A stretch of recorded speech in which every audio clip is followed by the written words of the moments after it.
Federal Group's Saffire resort opened its doors to the public in the depths of the global financial crisis. 10 years later, the resort has been cut off from its main market of interstate and international tourists by the COVID-19 pandemic.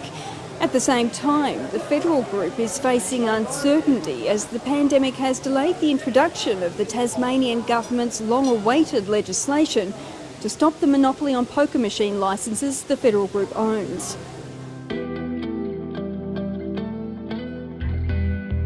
In the decade between the global financial crisis and the current COVID-19-induced recession, Saffire has hosted famous guests who value their privacy. I think over the years, potentially Sting, I think Ed Sheeran and those sort of people were leaked. With borders closed, the luxury resort now opens only 2 days a week. COVID-19 restrictions have also hit Federal Group's other hotels, restaurants and 2 casinos. I'd be expecting Mullawa Holdings will be reporting its worst financial result in 20 years. Thanks to JobKeeper, the company has only laid off 4 staff so far, but the support will be wound back in coming months.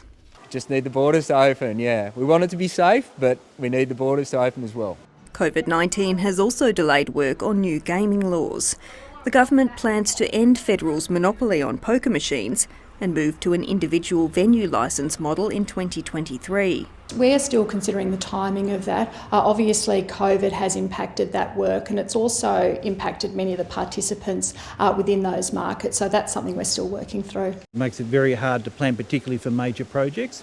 Having said that, COVID's really made planning very difficult itself, so we've sort of got a double whammy. Under the new regime, Federal is seeking a cut to taxes on its poker machines in casinos. It's currently almost 26%. It had suggested similar rates to casinos in regional Queensland, while the government also wants to include a community service levy. Hotels would face a much higher rate. We just need to be in a position where we're competitively placed to compete in the markets which we do, both within this state and in Australia.